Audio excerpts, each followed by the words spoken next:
Right now, China is engineering some of the most advanced, futuristic electric vehicles the world has ever seen. And at the exact same time, perfectly designing a domestic economy where its own citizens can literally never afford to buy them. Yeah, it is honestly one of the most glaring macroeconomic paradoxes Yeah. in modern history. I mean, you have this state apparatus that's capable of monopolizing global supply chains, right, for things like solar panels and semiconductor chips. Right, total dominance. Exactly. Yet that same state is fundamentally terrified of letting its own people hold enough cash to act as a modern consumer class. And that paradox is exactly what we are tearing into on this deep dive today. Welcome, everyone. It is Friday, March 13th, 2026. Glad to be here. So yesterday, the National People's Congress wrapped up in Beijing. And if you've been looking at the official press releases or some of the more credulous financial coverage we see in the West, you would think we're on the precipice of this massive state-mandated shopping spree. Oh, absolutely. The headlines make it sound like a consumer explosion is coming. Right. But we are looking past those official glossy documents today. Our mission here is to figure out why the global economic shifts you keep hearing about in the news aren't panning out the way the experts predicted. Yeah, we really need to look at what's actually happening on the ground. Exactly. So we're leaning heavily on newly released economic data and the really granular analysis of Anne Stevenson Yang, specifically her recent work and her book, Wild Ride. Our goal is to dissect what she calls the $500 a month mirage. And, to understand this mirage, we first have to understand what the National People's Congress actually is. Because a lot of Western observers, they project their own legislative frameworks onto it, right? Thinking it's a place where laws are fiercely debated. Yes, they think policy is forged there in real time, but it really isn't. The NPC is it's a signaling A mechanism. rubber stamp event. Yep. Exactly. It's a highly choreographed event where the Chinese Communist Party broadcasts its economic intentions to the provinces, to the municipalities, and, to the global market. And the signal they chose to broadcast this week was just completely disconnected from the reality on the ground. Right, and the loudest signal came from the new five-year plan. Specifically, Chapter 15. I mean, the title alone is this masterclass in aggressive state optimism. It's called Vigorously Boosting Consumption. Vigorously, yeah. When you read through that chapter, it envisions this roaring, confident middle class. It outlines plans for people to upgrade their appliances, buy new EVs, travel domestically, essentially transitioning the Chinese economy from the factory floor of the world into a self-sustaining, consumer-driven engine. Which sounds great on paper. I mean, vigorously boosting consumption sounds like they're trying to mandate a modern-day Roaring Twenties by administrative decree. But the underlying assumption of Chapter 15 is that the Chinese populace is just sitting on this mountain of disposable income, right? Just waiting for the government to give them the green light to go out and spend it. Right, which, spoiler alert, they aren't. No, not at all. Stevenson Yang's analysis brutally deconstructs this. When you look at the raw mathematical reality as of 2025, you hit this immovable wall. The average monthly income in China is roughly 6,000 renminbi. Wow. Okay, so that translates to, what is that? That translates to just over $500 a month. Okay, let's unpack this, because we are talking about roughly $6,000 a year. Let's break down what $500 a month actually means in a modern Chinese city. It doesn't go far. I mean, if you're living in a Tier 1 city like Shanghai or Beijing, or even a Tier 2 city like Chengdu, your rent for just a modest apartment is easily going to eat up half of that, if not more. Well, easily. Often more. And then you factor in food, utilities, transportation, basic internet access. At $500 a month, there is absolutely zero discretionary income left over for a new BYD electric vehicle or, the latest folding smartphone. Exactly. You aren't vigorously boosting consumption. You're vigorously trying to survive until the next payday. It's like throwing a lavish VIP party, but the guests can only afford the bus fare to get there. How can a government expect a consumer boom amidst rising costs on $6,000 a year? Well, what's fascinating here is that this is exactly where the macroeconomic models used by Western analysts often fail. They look at the gross GDP of China, right?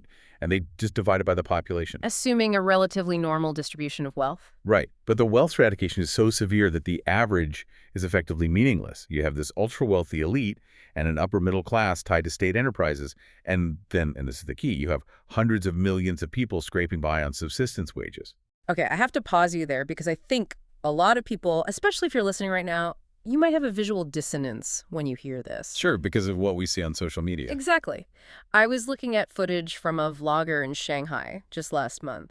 The luxury malls in Jing'an or Pudong were absolutely packed. People were lining up outside Louis Vuitton and Gucci. The cafes were full of people spending like $8 on a latte. Right. How does that visual reality of extreme luxury consumption square with a $500 a month national average? It's a crucial question because that visual mirage is exactly what keeps the rising consumer class narrative alive in the West. Yeah. But you have to look at the scale of the denominator here. The population size. Exactly. China has a population of 1.4 billion people. The top 5% of that population, so the ultra-wealthy, the tech executives, high-level party officials, successful urban entrepreneurs, that top 5% is 70 million people. Oh, wow. Yeah. That is a cohort larger than the entire population of the United Kingdom or France. Ah, so you essentially have an entire major European country's worth of highly affluent people just living inside China. Precisely. And where do those 70 million people live? In the big cities. Right. They're concentrated in the exact neighborhoods of Shanghai, Beijing, and Shenzhen, where Western journalists stay, where vloggers film, and where international luxury brands set up shop.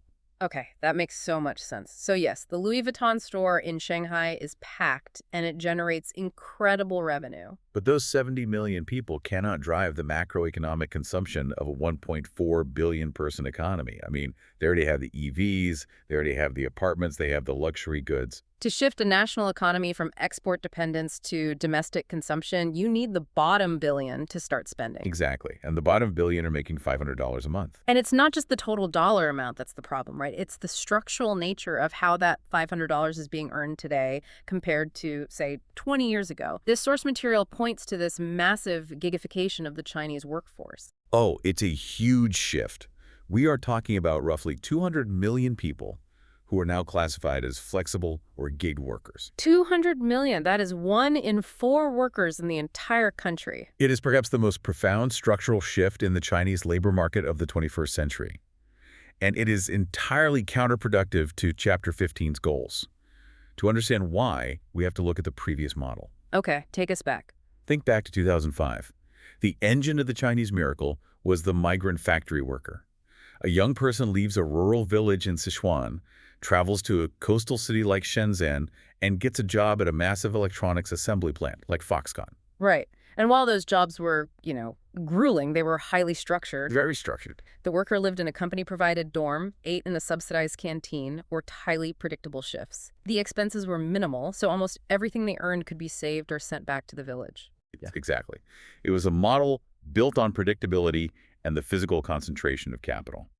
But fast forward to 2025. That same demographic, often the children of those original factory workers, they're now living in the cities. But they aren't in factory dorms anymore. No. They are renting their own apartments in the urban periphery. And they aren't working predictable shifts either. They're driving ride hails for Didi, delivering food on scooters for Meituan, or they're trying to hustle cheap goods on live streaming platforms late into the night. So they've transitioned from the physical capital of the factory floor to the human capital of the algorithm. And that fundamentally changes their relationship with money, doesn't it? Completely. Because if you're a food delivery driver in Guangxi right now, your income isn't guaranteed. It is violently volatile. Absolutely. If it rains, maybe you make more because demand spikes, but then the risk of an accident skyrockets. Or if you get a single bad review from a customer because the restaurant was late, the algorithm might throttle your jobs for the next 3 days. And your income plummets. Right. And when your income shifts from stable and predictable to highly volatile and, frankly, algorithmically punitive, your entire psychological relationship with consumption changes.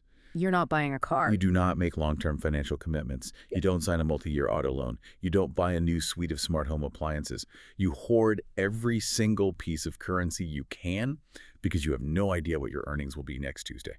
Which brings up the most terrifying aspect of this for the gig worker, the absolute void where a safety net should be. Yes. Because if that Meituan driver wipes out their scooter in the rain and shatters their collarbone, what happens? They don't just miss a few days of work. They face total financial ruin. Stevenson Yang emphasizes this heavily in her work. Yeah. Of those 200 million gig workers, nearly half of them operate completely outside the formal state welfare system. That's staggering. They have no employer-sponsored health care. They have no pension contributions. They have zero unemployment insurance. But, the situation is actually even more precarious than just working under the table because it is tied into the hukou system. Oh, right. We should explain the Hoku system because for a Western listener, it's completely foreign. It's almost like an invisible caste system that dictates almost everything about Chinese economic life. It really is. The hukou is a household registration system.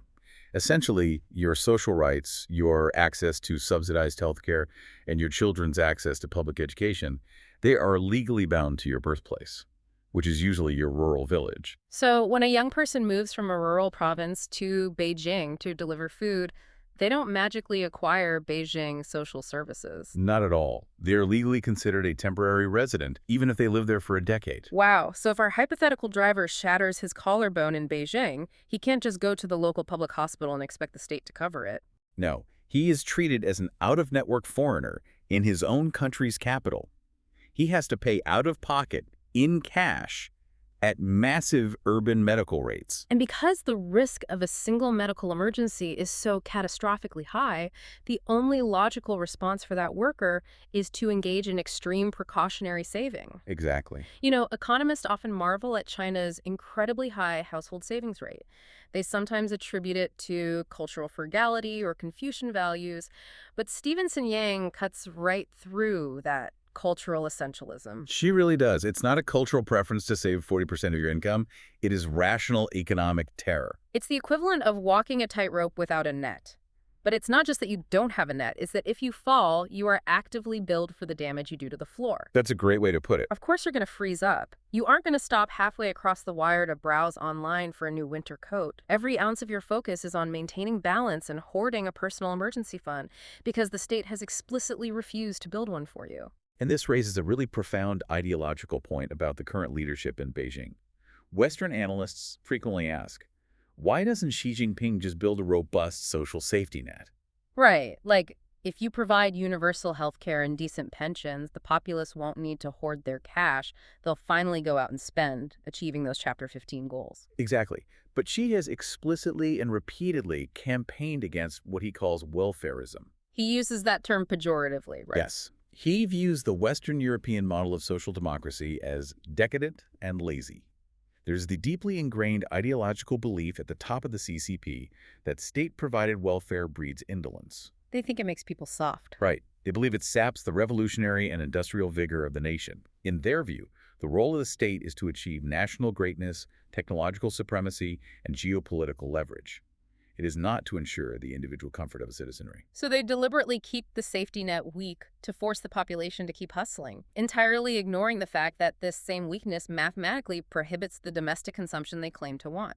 It's a huge blind spot. Okay, so the bottom 200 million gig workers are mathematically locked out of this shopping revolution.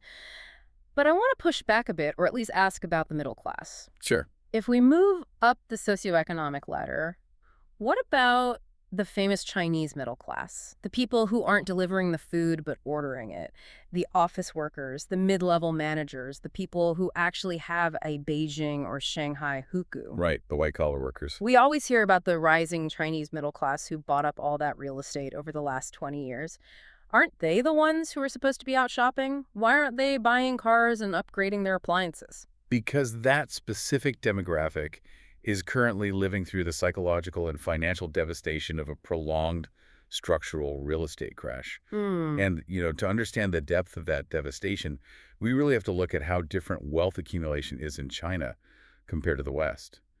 In the U.S. or Europe, a middle-class family might have their wealth diversified, right? Yeah, some in their primary residence, some in a 401k or pension fund, some in the stock market. Right. But the Chinese stock market has historically been viewed as incredibly opaque, highly volatile, and essentially a rigged casino for insiders. So the middle class refused to put their life savings there. And capital controls mean they can't easily invest their money overseas either. Exactly. So for 2 decades, there was only one culturally and economically acceptable place to store wealth: concrete, real estate. It became like a national religion. It really did. Families would pool the life savings of 3 generations, grandparents, parents, and the young couple, just to afford the down payment on a single apartment in a major city. By some estimates, up to 70% of all household wealth in China was tied up in residential real estate. Which works beautifully as long as the line only goes up. Right. And for 20 years it did, but that crash is now 5 years old. It really started gaining momentum back in 2021 with the default of Evergrande, and it has slowly metastasized through the entire sector, taking down other giants like Country Garden. It's been a slow-motion collapse. Let's bring this down to the human level, though. Let's look at the mechanics of the presale model, because I think this is the most brutal aspect of the crisis for the middle class. Oh, the presale model is vital to understanding the current psychological paralysis. Yeah. In China, developers didn't generally borrow money from banks to build an apartment building, finish it, and then sell it. They sold them from blueprints. Yes. They sold the apartments from a blueprint years before a single shovel hit the dirt. So a family in 2020 takes out a massive 30-year mortgage for an apartment on the 14th floor of a building that literally doesn't exist yet. They start paying the monthly mortgage immediately to the bank, and the developer takes that cash to ostensibly build the tower. Ostensibly.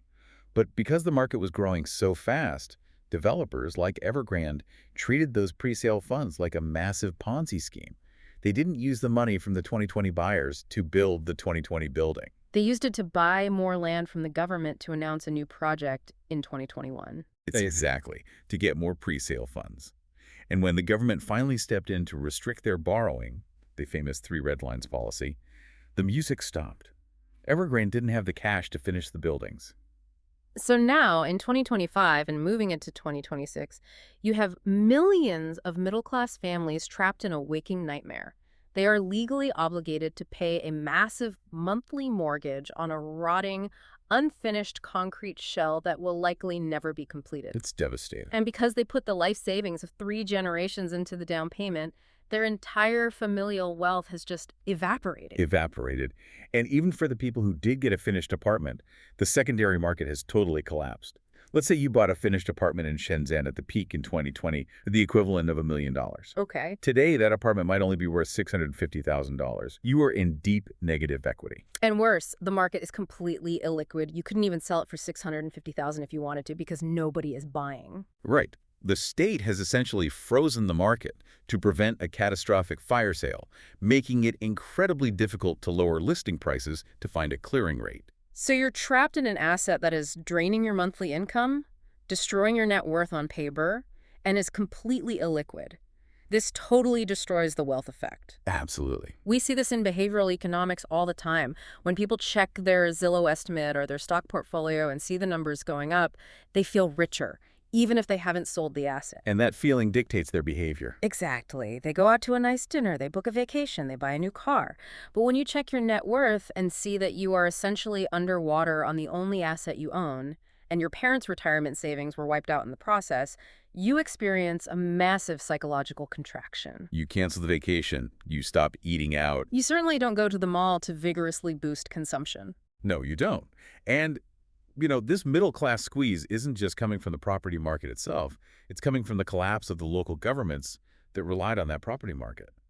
This introduces the concept of LGFVs, or local government financing vehicles, which is really crucial to understanding why the middle class feels so precarious right now. Okay, let's trace that logic. If nobody is buying apartments, the developers go bust. If the developers are bust, they stop buying land from the local municipalities. But land sales were the primary way Chinese cities funded themselves, right? Exactly. The tax base in China is actually quite centralized.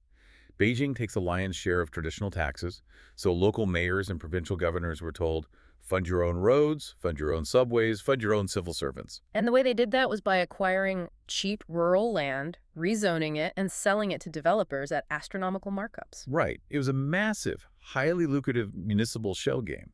But now the developers are dead. The land sales have plummeted to near zero.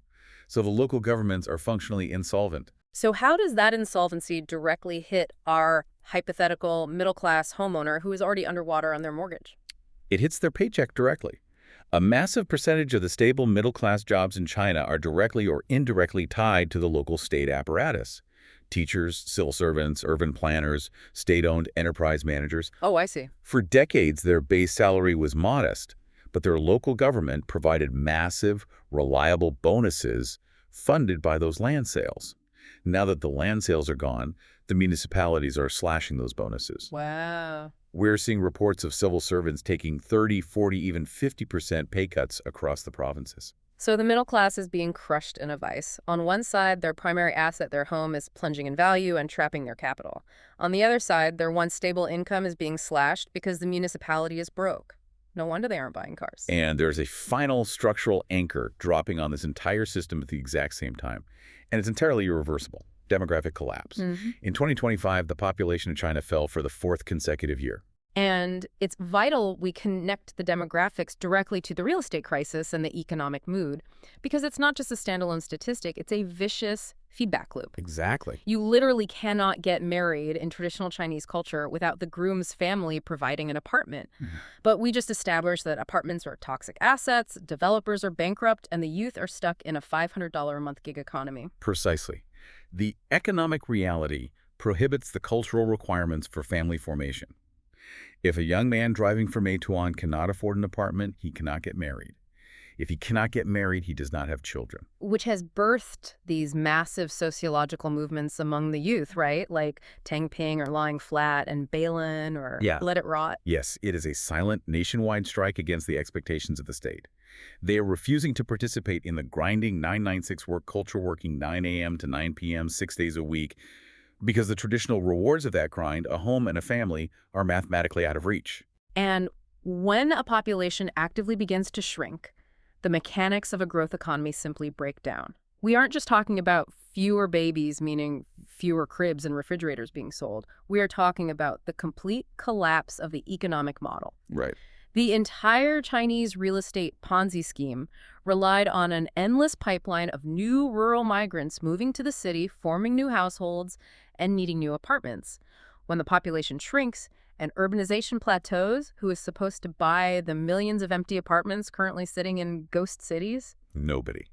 The demand is structurally gone forever. Demographics are destiny. Right. So just to summarize the domestic picture here, you have a shrinking population. Yep. The 200 million people at the bottom are trapped in a volatile gig economy without a safety net, forced to hoard pennies. Right. The middle class is trapped in negative equity, Oh. watching their municipal salaries get slashed. The domestic engine is just entirely flooded. Which naturally brings us to the ultimate question. If the domestic economy is this paralyzed, and Beijing knows they need consumers to buy goods to keep the factories running, why don't they just engage in direct stimulus?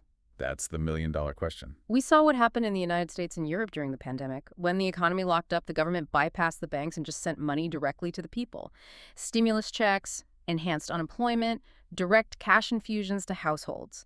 If China has the financial firepower to build the world's largest high-speed rail network, why don't they just mail out, 10,000 RMB checks to every citizen to instantly ignite this Chapter 15 consumer boom? And this is where Stevenson Yang's analysis moves from pure macroeconomics into the dark heart of political control. The Chinese Communist Party fundamentally refuses to give direct cash to households, not because they lack the funds, but because doing so requires surrendering control over the economy to the individual citizen. Here's where it gets really interesting. Let's explore that mechanism. Because they are not practicing austerity, they're spending unimaginable amounts of money. They are injecting trillions of renminbi into the economy. Yeah. But they do not give it to the consumer, they give it to the producer. They bypass the household entirely and funnel massive coordinated subsidies directly into manufacturers. Specifically targeting high-tech sectors where they want to establish global monopolies, right? EVs, solar panels, lithium-ion batteries, and semiconductor chips. Exactly. I want to use an analogy to really cement the absurdity of this supply-side obsession. It's like a government realizing its people are hungry. But instead of giving the citizens money so they can go to the market and buy food, the government spends $1 billion building the world's largest, most technologically advanced automated bakery. They subsidize the flour, they subsidize the ovens, they give the bakery free land and zero-interest loans. The bakery starts churning out millions of loaves of bread an hour. It is a marvel of engineering. But the citizens outside still only have 2 pennies to their name. They can't afford to buy a single slice of the bread the state just subsidized. It is the perfect metaphor. They have created a hyper-efficient production miracle that is entirely decoupled from domestic demand. And to understand why a government would make that choice, You really have to look at what happens if they actually gave the cash to the people outside the bakery. Right, because if you give the people cash, they get to decide what the economy looks like. Exactly. If you send a stimulus check to a Chinese family, the central planners in Beijing have no idea how that money will be spent. They lose the steering wheel. Right. The family might not buy a BYD electric vehicle. They might use the money to pay down their underwater mortgage. They might use it to hire a private tutor for their child. They might buy imported French wine or Japanese electronics. Or they might just put it in a savings account. Or, terrifyingly for the state, they might use that financial cushion to take a month off work, empowering the lying flat movement. Exactly. By withholding cash from the consumer, the state prevents the consumer from voting with their wallet. Wow. But if you give the cash directly to a state-aligned factory, the party retains absolute microscopic control. They get to dictate that the economy will focus on green tech exports. They get to point to the massive, gleaming factories as proof of national rejuvenation. If we connect this to the bigger picture, Stevenson Yang argues that the very success of China's export machine is the single biggest obstacle to their own domestic reform. Because the elite in Beijing look at the factories and say, look how powerful we are. Look at our global market share. It works beautifully for the state's geopolitical ego, even as it utterly fails the individual citizen's daily reality. It is a deliberate choice of authoritarian power over widespread prosperity. As long as China maintains a massive trade surplus, meaning they manufacture and sell vastly more to the world than they buy, the state feels invincible. They accumulate massive foreign currency reserves. Right. They build leverage over developing nations. They project an image of unstoppable industrial dominance. To pivot to a consumer-led economy would mean accepting a messier, less predictable society where the middle class has real economic independence. And historically, an economically independent middle class eventually demands political rights. Exactly. The CCP has studied history, and they will not gamble their monopoly on power for the sake of a balanced economy. They want the geopolitical prestige of being the factory of the future, but they are terrified of the messy reality of an empowered, independent middle class making their own choices. But this brings us to the global fallout, because this domestic paranoia cannot be contained within China's border. No, it inevitably spills over. Right. Let's go back to our bakery analogy. If the state-subsidized bakery is churning out millions of loaves of bread and the domestic citizens can't afford to buy them, the bread doesn't just sit in a warehouse and rot. It has to go somewhere. Right. The factories have to clear their inventory to keep the assembly lines moving and to keep the localized employment numbers up. So they export it. They take that excess capacity, the millions of EVs, the mountains of solar panels, the cheap consumer electronics, and they just flood the global markets. And because the production was heavily subsidized by the state through free land, cheap state loans, suppressed labor costs, they can sell these goods abroad at prices that genuinely defy the laws of market economics. So what does this all mean for you listening right now? The macroeconomic deep dive we've been on for the last few minutes connects directly to your daily life. When you go on Amazon or Temu and buy a smartwatch for $15, or when you see your local government installing wildly cheap solar panels, you are directly interacting with the fallout of the $500 a month mirage. Absolutely. Those goods aren't cheap just because China has efficient supply chains. They are cheap because the Meituan driver delivering food in Beijing has no health insurance and can't afford to buy the watch his own country produced. It is a direct causal chain. The exploitation and suppression of the domestic Chinese consumer is what artificially lowers the price of the goods arriving at the Port of Los Angeles or Rotterdam. And this is why Stevenson Yang's takeaway for the rest of 2026 is, tragically, business as usual. Meaning more of the same. Right. The global market keeps waiting for China to balance its economy, to stimulate domestic demand so they buy as much from the world as they sell. Western leaders fly to Beijing constantly, begging them to empower their consumers. But Beijing won't do it. They are fundamentally addicted to the power and the image of the export machine. Exactly. To fix the global trade imbalance, they would have to give up domestic control over their citizens. They would have to build a safety net. They would have to allow wages to rise meaningfully. They would have to let the consumer dictate the market. And as Stevenson Yang makes abundantly clear, that is a trade-off the current leadership under Xi Jinping is entirely ideologically unwilling to make. They are trapped by their own success and their own need for absolute control. The system is functioning exactly as it was designed to function. It's just that the design fundamentally requires the suppression of its own people's prosperity. So we wrap up today's deep dive right back where we started, but with a much clearer view through the illusion. We started with the glossy promises of Chapter 15, this state-mandated fantasy of a vigorous, confident consumer class upgrading their lives. And we systematically stripped away that mirage to reveal the grim mechanics operating underneath. A workforce atomized into a volatile gig economy without a net. A middle class paralyzed by the slow-motion collapse of their primary vehicle for wealth.